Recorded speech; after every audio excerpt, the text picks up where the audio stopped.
I can do what he says I can do. I can be what he says I can be. Today, I will be taught the very word of God. I boldly declare, my mind is alert. My heart is receptive.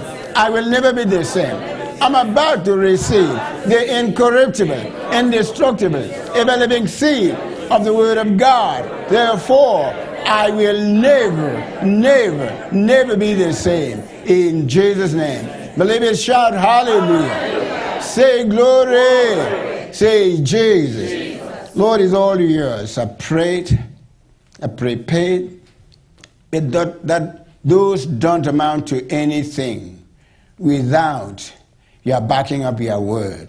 So I pray that you will take over my lips, arrest our hearts, capture the atmosphere, and let the words of my mouth and the meditations of our hearts be acceptable unto you, Lord, our God and our Redeemer.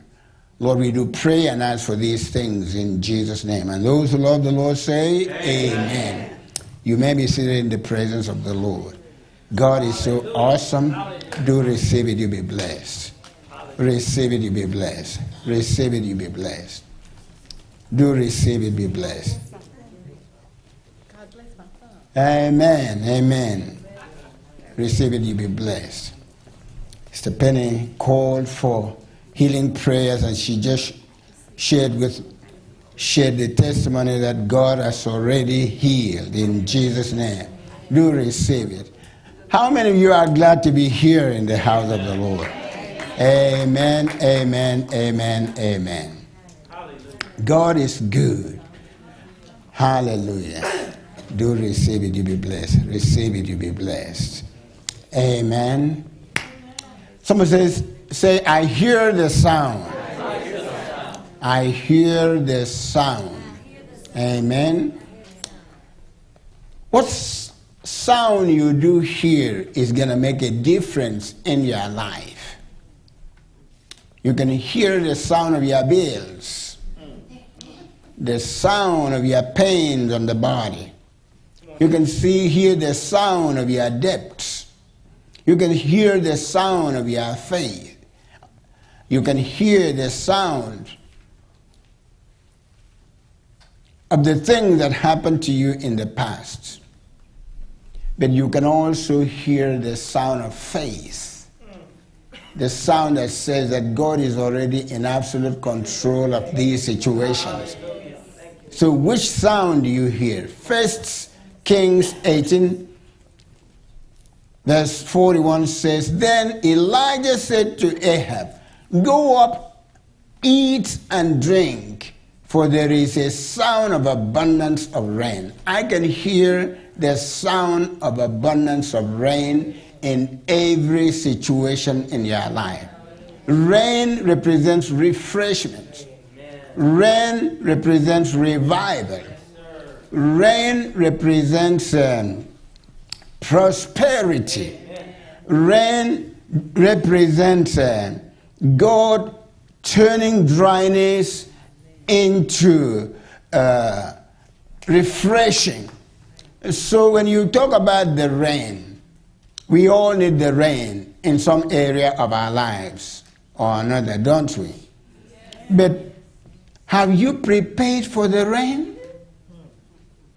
Some people need the rain on the body for healing. Maybe somebody is believing the Lord for a child.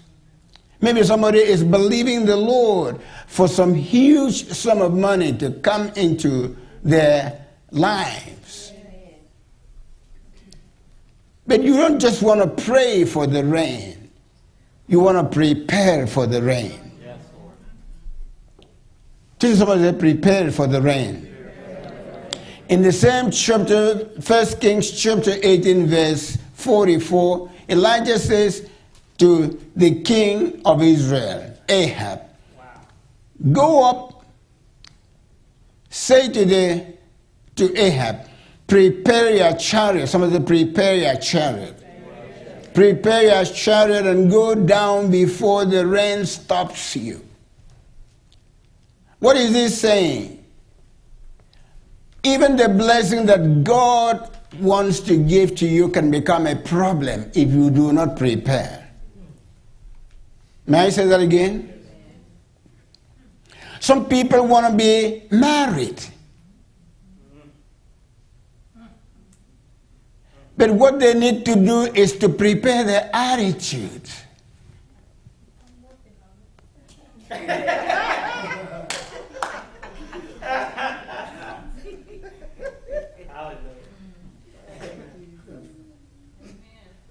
Because you don't just want to get married and then lose that marriage because of your attitude.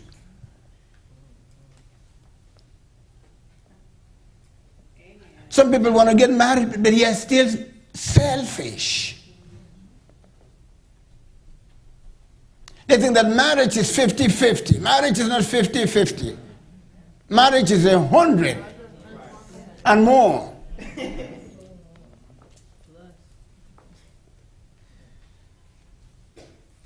Tell somebody to prepare for your blessing.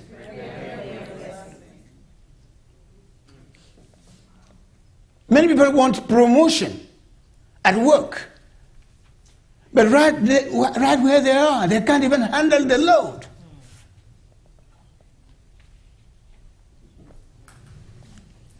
They're sitting around waiting for somebody to move on so that they can move in. What you need to do is to be faithful right where you are.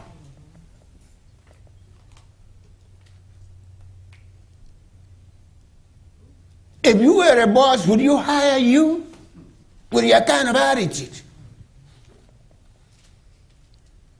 Tell somebody say again, prepare for your blessing. You want a lot of money to come into your life. Don't you know that money can be a curse?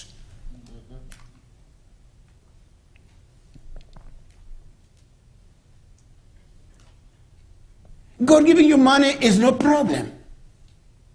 But the enemy can use even that which God gave to you to destroy you if you are not prepared. Think of a particular young man, knows the Lord.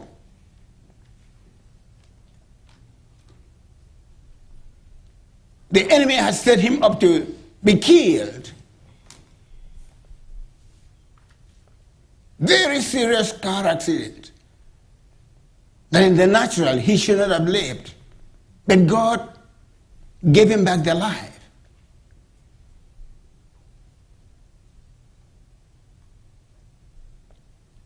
And he ended up with over $100,000 settlement.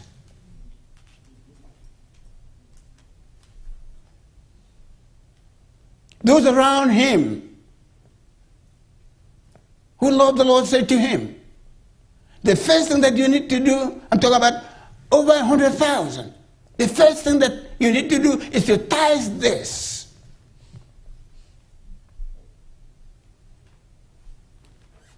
Put the Lord first.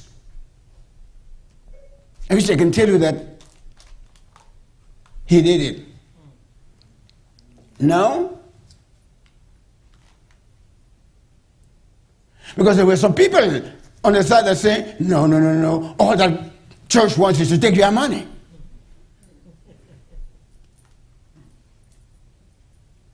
And he listened. What would you have done if you had a settlement of over $100,000? I'm talking about after everything was paid off, your hospital bills and everything, you still have over 100,000. Maybe I'm talking about you. Come on, Dad, teach. Teach.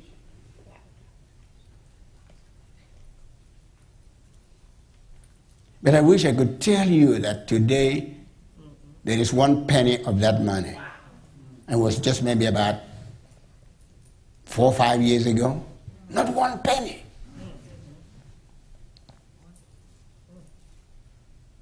Because if you don't tithe to the Lord, you're going to tithe to drugs, you're going to tithe to lawyers, you're going to tithe to IRS, I don't know who you're going to tithe to.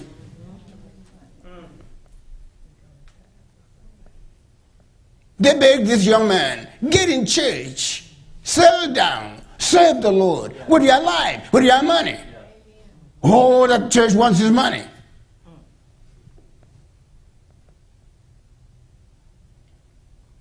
Yeah, if I had $100,000, I would have given. No, you would not have. Because when you had $100, you did not. See, that's what I'm talking about, preparing.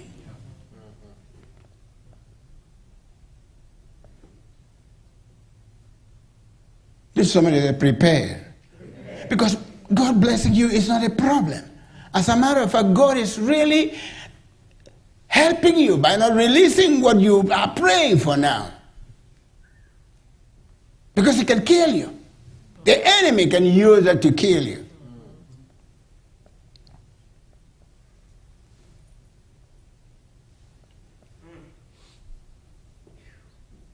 When you read 1 Kings chapter 18, there was a severe drought in Israel. It had rained for at least 3.5 years. Crops were dried up. Food was limited. Food supply was limited. But don't you know that in a difficult situation, God always has a man. Amen. The Bible says, if my people are called by my name, shall humble themselves and pray and seek my face,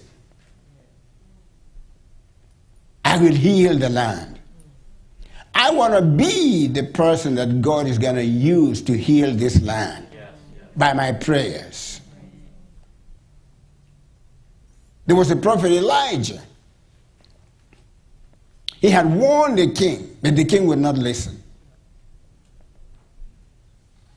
You know how he called fire to come down and consume the sacrifice. But after that, he went into prayer. He prayed. Sent his servant to check out and see whether there was a rain coming. 6 times.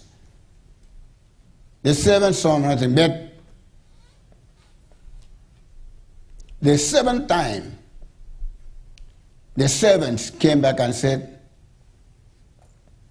I see a cloud like a little finger. I see a cloud like a little finger in your situation. All of a sudden, Elijah began to hear this sound of torrential rain coming. Amen. Because see, when you pray, God's going to talk. Prayer doesn't change things. Prayers change people. And when people are changed, then they begin to see things the way God sees things. They begin to believe like God believes. So Elijah said, I hear the sound of abundance of rain. I hear the sound of abundance of rain in your finances, in your body, in your family, in your marriage, in your business. But are you ready for it? Like prophet Elijah, I hear the sound of abundance of rain in your dry and arid situation. This rain that is coming is going to answer the situation that we are facing now. It's coming with answers. Somebody say answers. How many of you here can do with some answers?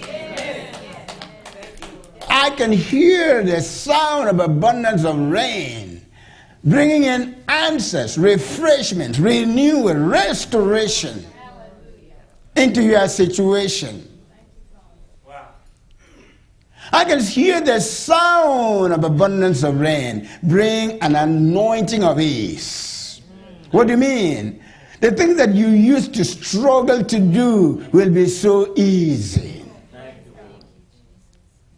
You have been fighting with addiction for who knows how long. All of a sudden, one touch of God completely wipes away the need, the desire for you to put into your body what you don't really need. Some say anointing of ease. Anointing of ease not only for you, but also for your loved ones. You have been praying for your loved ones for the longest time now. And God is reigning on them. God is taking over their lives. God is making things easy for them. This anointing that is coming, this abundance of rain that is coming, guess what? Is going to make you run faster than king's horses and chariots. Hallelujah. When you read that story, the Bible tells us that as soon as Elijah gave the news, he started running, and he ran faster than the fastest means of transport at that time. It's talking about God propelling you, God carrying you. It's talking about God sending this rain, this wind, this storm that will push you, catapult you, and you're going to be doing something in such a short time. It's talking about God translating you. You think that one day you are broke, the next day your debts are completely wiped out. One day you are infested with all the disease that the doctor says cannot be healed, and you wake up, it's already gone. One day you are believing the Lord for a child, and then you find out that as long as you keep working on it, you didn't hear me, did you hear me? As long as you keep working on it, you find out that you are pregnant with twins.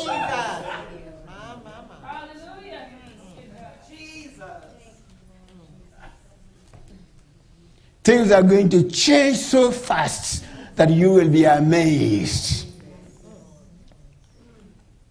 Like Amos 3:13-15. He says, yes indeed. Someone say, yes indeed. It won't be long now. Someone say, yes indeed. It won't be long now. God's decree. God has decreed that your situation is going to change. Your circumstance is going to change. God is decreed. God is pronounced you healed. He's pronounced you delivered. God is pronounced you completely set free. God is pronounced you made whole. God's decree. God's decree. Things are going to happen so fast. One thing fast on the heels of the other. You won't be able to keep up. God says, I will make everything right again for my people. Oh, Jesus. He says, I'm going to make everything right again for you. I don't know, maybe you have been praying for your runaway child. I don't know, maybe you have been praying for a spouse to return to the Lord. I want you to get ready. Someone say, get ready. Get ready, because the answers are coming. They're coming faster than you. I'm talking about abundance. Some of the abundance. Somebody say torrential rain. Somebody say storm. A storm is coming into your house that's going to wipe out all the things that have been holding you back and propel you to a new level of walk with God.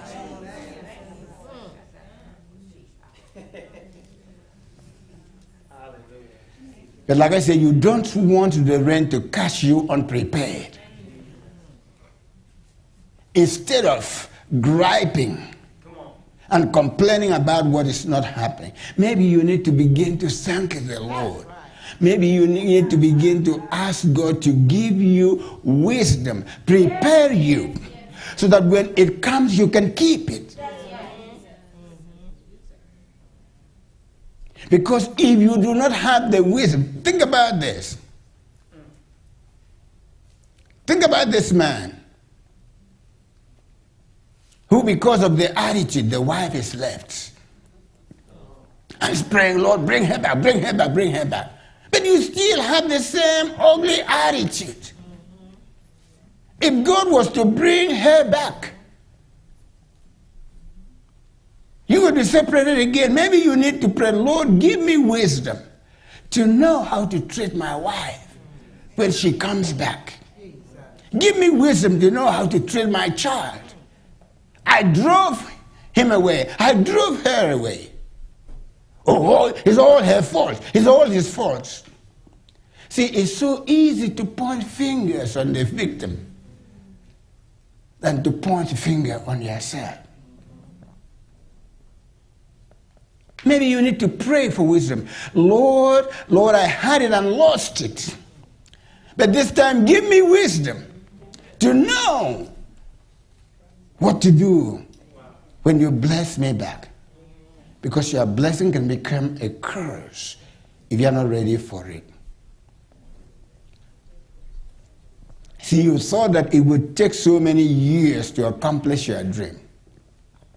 It doesn't take so many years to accomplish your dream. It just takes you being ready. That is why God is going to make it happen much sooner than you had planned.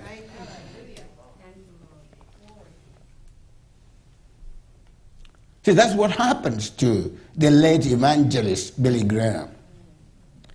At the age of 30, he was so frustrated with his ministry, he actually had wanted to give up.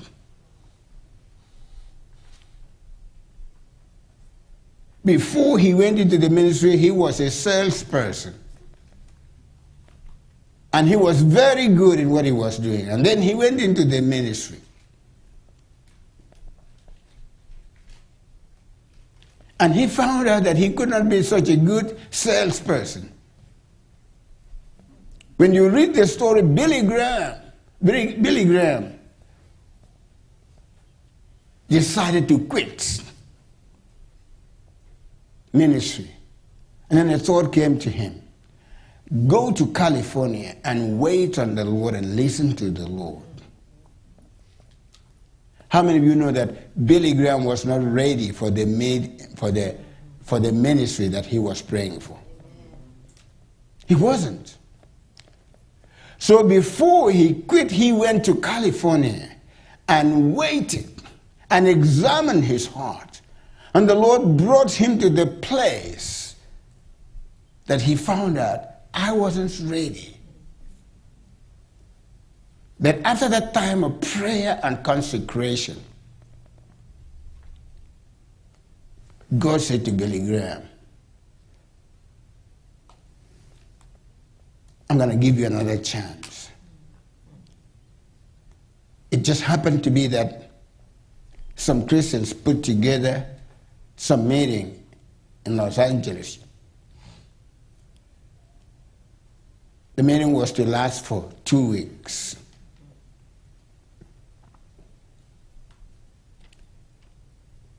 But when Billy Graham went this time, God came down and kissed the ground. The meeting was blessed.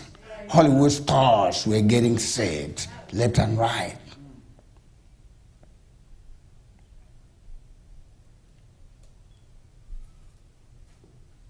But the ministry was still not what Billy Graham wanted it to be. He wanted to be a worldwide evangelist. It was during that time that Mr. William Randolph Hearst heard about Billy Graham, heard about all of these Hollywood stars, famous stars, who were coming to the knowledge of the Lord in Billy Graham's meeting. The man was a newspaper publisher. He had newspaper publishers all over the United States. So he decided, he sent 2 words to all of his newspaper publishers. He says, write something good about this Billy Graham. And overnight, Billy Graham was almost in every household. Now, the meeting is flooded with people. They had to extend their tent. Just one touch. Somebody say, just one touch. Just one person. But one encounter with Mr. William Randolph Hearst did what Billy Graham could not do for 30 years. He was about to quit. On that visit, like I said to you, Mr. Hurst was extremely blessed. Send a word to his publishers. Write favorable articles. Someone is going to meet you. And it's going to change your life forever.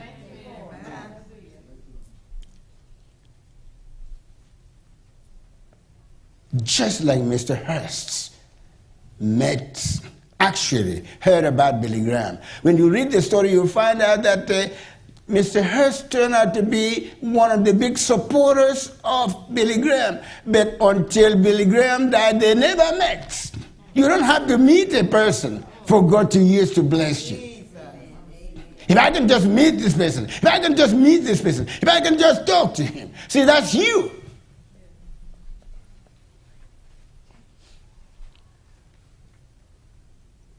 But remember, in 1949, 2 years after I was born, Billy Graham was about to quit ministry. Because when he was doing it on his own, it wasn't going anywhere. But when he went to California and waited on the Lord began to open the door. God's going to open the doors for you. In Jesus' name. Going to see doors open. Because like Billy Graham, God is sending someone to be blessed by your ministry, by your business. Amen. And you'll receive a needed exposure for your promotion. Don't try to promote yourself. Promote God, and then God's going to promote you. Because one touch of God's favor is about to thrust you years ahead. It's kind of interesting how God uses unusual instruments. 1 Samuel chapter 17 verse 30 says, so David triumphs over the Philistine with sling and stone.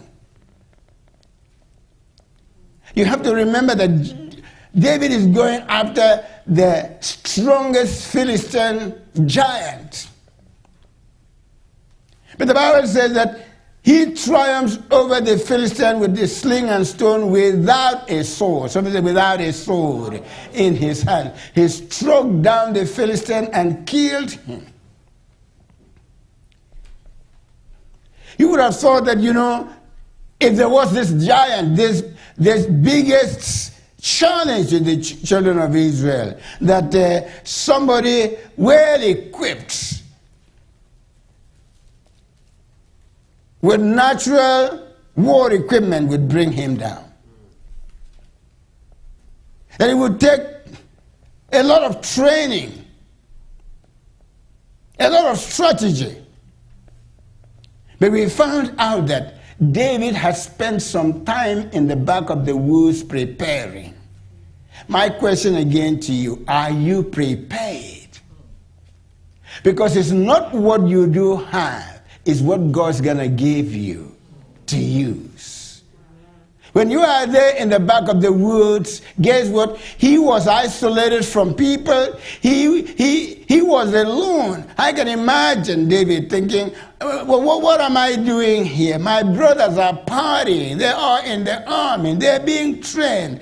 I am here watching this sheep. Don't you know that was an opportunity that God gave him? And when God found out that he was faithful in watching the sheep, he said that he can watch my sheep. Now let me ask you this. What is your attitude towards this ministry? I know you want your ministry.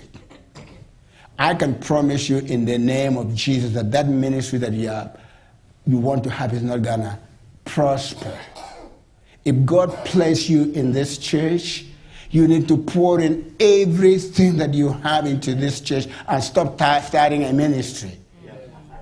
And for those of you who are listening to me on YouTube land, if you are working for a church, pour out It pour into that church everything that you have. And that seed will germinate and will catapult you to places that you would never have been.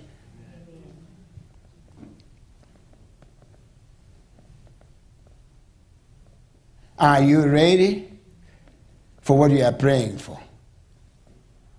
The giant you are facing, whether it is sickness or financial problem, whether it is disappointment, setback, will soon become God's instrument for promotion. Amen?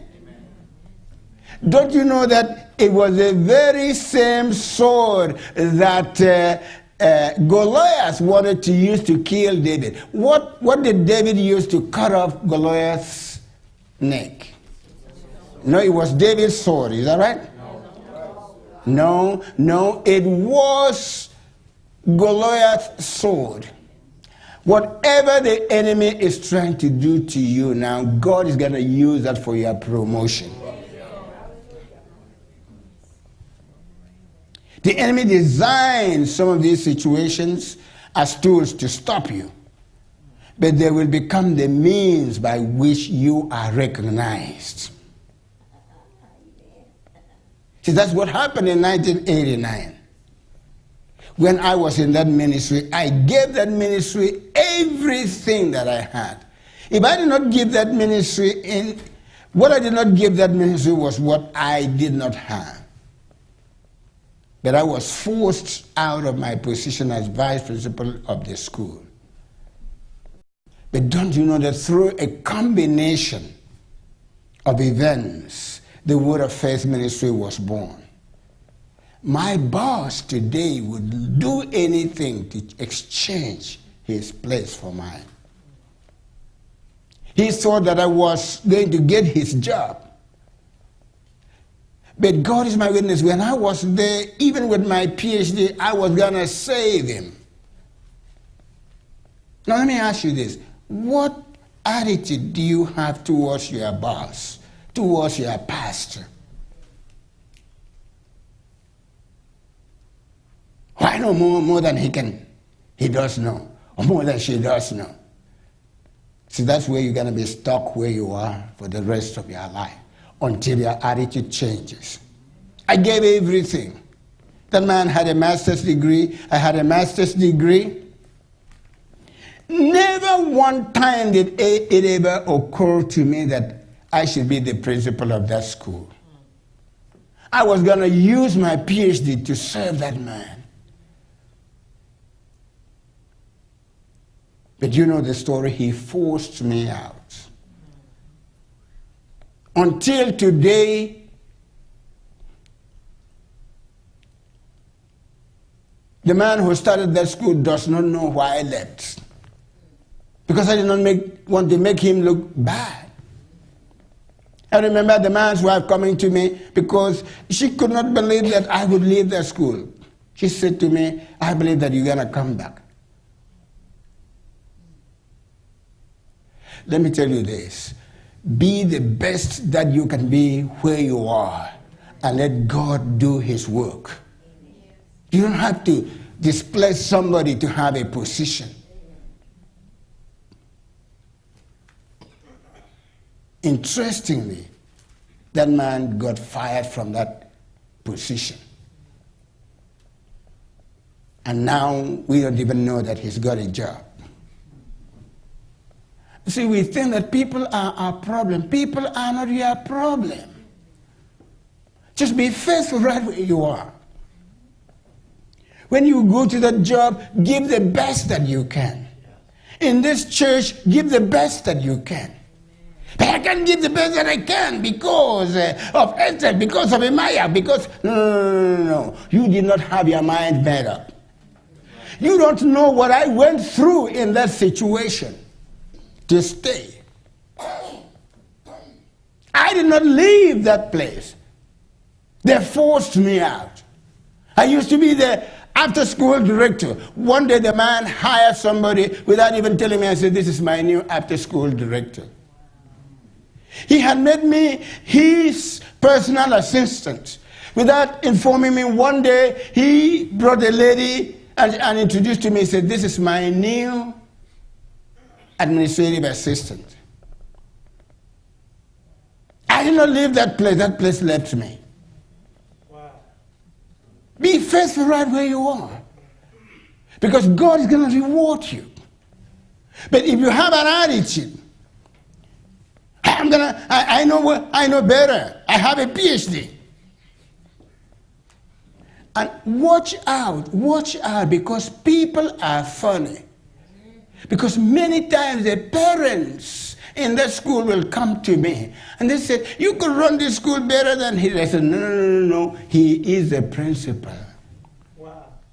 You don't know how many times that parent said, you could run this school, you could do a better job than. I said, no, he is the principal, he is doing a good job. Now, when somebody talks about your pastor, what do you say? When somebody talks about your boss, what do you say? When somebody talks about your supervisor, what do you say? Because that's what is going to determine where you're going to be tomorrow. I left that job feeling so little. Feeling that I had disappointed the Lord. Because, see, the enemy has a way of bringing guilt on you. Making you believe that you are the problem. Give everything. Tell somebody, give everything you have to where God has placed you. Don't try to promote yourself because God knows how to promote you. But let me tell you this. God is about to give all of you who have been faithful an upgrade. Because you've been faithful, God's going to give you an upgrade. Over the years, you have put Him first in your life. You have given everything that you've got to your job. You have honored Him and all the things that you've done. One touch of God's favor will throw you many years ahead. The situations were designed to be obstacles in your life. But soon they will become stepping stones to your elevation and increase. Look at what God has done. By kicking me out of that position, I was removed from the position of a vice principal to teaching in the classroom. And then the enemy said, well, look at you, you failed. But God was recalibrating. God was repositioning. See, what you are maybe going through now may be God repositioning you. God recalibrating. God setting you up. What the enemy did to try to destroy you is going to become a Oh, Jesus! Even what the enemy did to try to destroy you, God is going to use that to promote you if you are going to be faithful.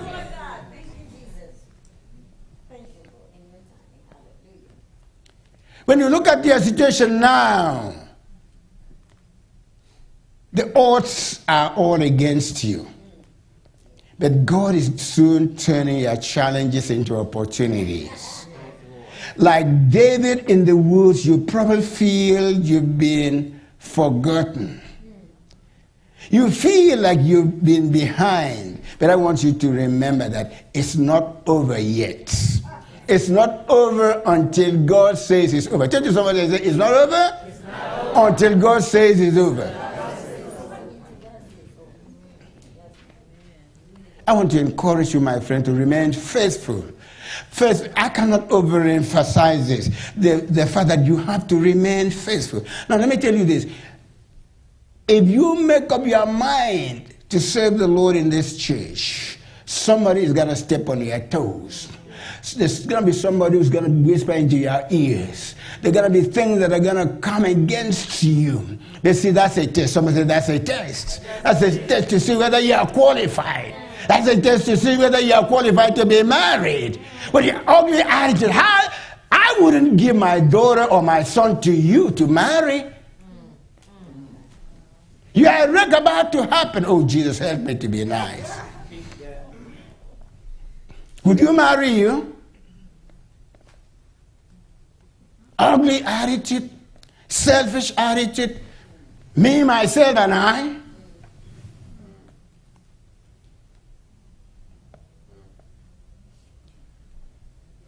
But let me tell you this, for those of you who have been faithful, God is about to do something in your life that is unprecedented.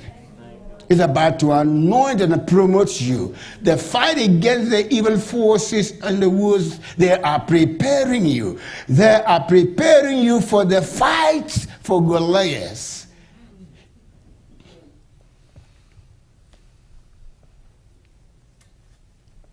Before we started this church, we used to go to another church. When we went there, we were the first black family that had been members of that church for over 100 years. That's what they told us. I'm talking about people came to, people left that church in droves. Met the pastor neighbors. People will come to us and they will say to us, do you know that there's a black church here? Why are you here? I said, because God sent me here.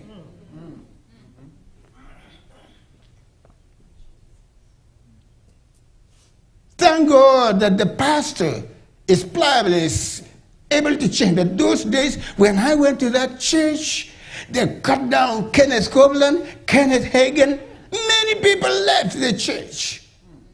I remember one time we were driving home. I said to my wife, are you sure that God wants us to still be members of this church? And she said, has God told you to leave? I said, no. He said, then now we got to go back to the Wednesday service. How determined are you to do God's will in your life? Whenever you are determined to do God's will, I promise you that there are things that are going to happen to test your attitude, to test your willingness, to test your faith. And if you are not able to stand, that you are not going to be able to have a ministry.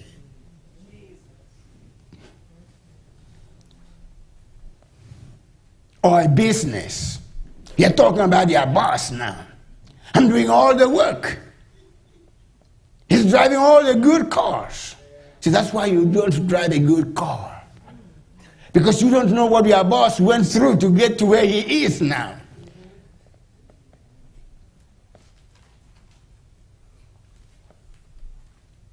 Every one person who came to this ministry and thought that they knew, there was a time that I could not even know where the computer key was.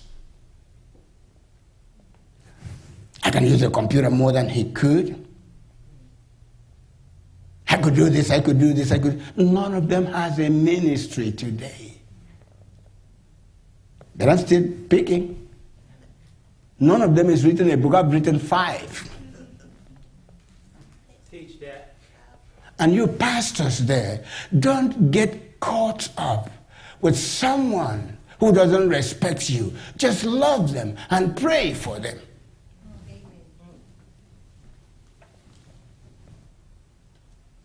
I'm doing all the work. Driving all the cars. How about you just go across the street and rent a place and start one?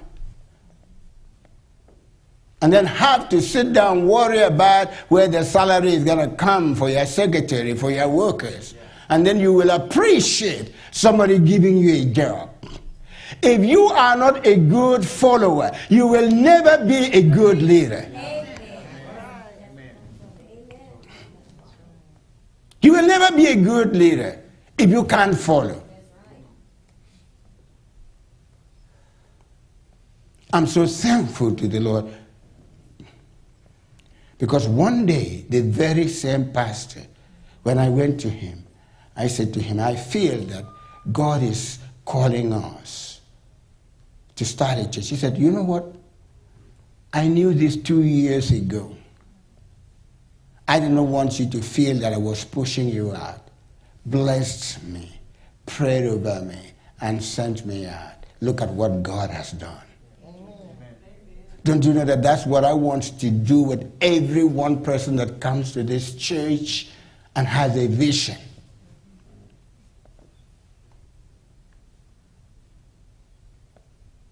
That's what I want to do with every one of you. I want to be there for you.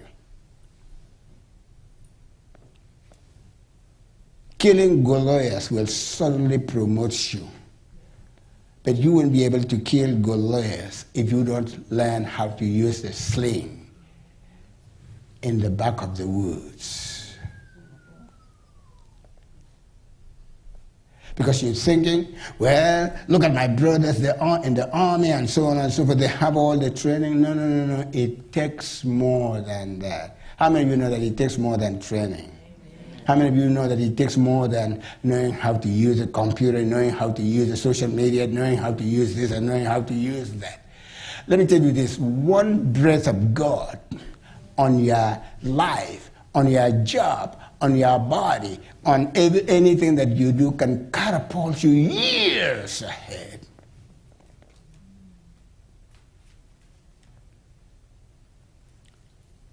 Until today, people still marvel. People around here marvel. When they see what God is doing in this ministry with you people, people can't believe it. Many people can't believe. Pastors have told me. Some of them think that, yeah, you've got a special anointing for money. I don't have a special anointing for money. I just have a special God with special favor. Amen. It's not about me. It's not about my wife. Look at what God has done. That is because our God can exceed your expectations. Ephesians 3:20-21 says, now unto him that is able to do exceedingly abundantly above. Somebody say, God is able to do exceeding abundantly above. Think about that. Exceeding abundantly above. Above all that we ask or think. To him be glory in the church by Christ Jesus throughout all ages, world without end. Somebody say amen to that. Amen. How many of you have ever had dreams? We all have dreams. We all have things that we are believing the Lord for, don't we? Maybe a dream for deliverance from addiction. Maybe a dream for a house, a business, a dream for a wife or a husband or a child or relationship. I don't know what it is. It may be a dream to publish a book, a dream for a ministry. Maybe a dream to purchase your dream car, or a dream for your life to be turned around. We'll be happy if only some things will work out our way. But don't you know that many, many times what we have in mind is not God's best for us. May I say that again? Many times what we have in mind is not God's best for us. Sometimes what we think we want will really surprise us if we see what God wants for us. Because many times we think ordinary, but God thinks extraordinary. Many times we think just enough to get by, but God thinks abundance. We think of management of addiction, but God thinks of total deliverance. We pray for what's possible, but God wants us to have the impossible. Are you facing a need at this time in your life? Be it financial, health, job, business, career, or in any kind of relationship. I want you to know that in that same area that you have a need, God has superabundant supply. Somebody say, God has superabundant supply is available to you at all times. And his grace on top of grace, somebody say grace on top of grace can always abound, overflow to us. I like 2 Corinthians chapter 9 verse 8 in the Amplified. It says, and God is able to make all grace. Somebody say, God is able to make all grace, every favor, earthly blessing come to you in abundance. Somebody shout hallelujah.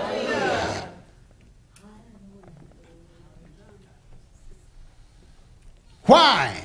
So that you may always, under all circumstances, regardless of the need, have complete sufficiency in everything. Don't you know that God specializes in abundantly and exceeding your expectation? Some say abundance. Some say exceeding. Some say above all expectations. What God has for you is bigger than anything that you could ever dream about. It's more rewarding than you could ever imagine. More fulfilling than anything that you could ever expect.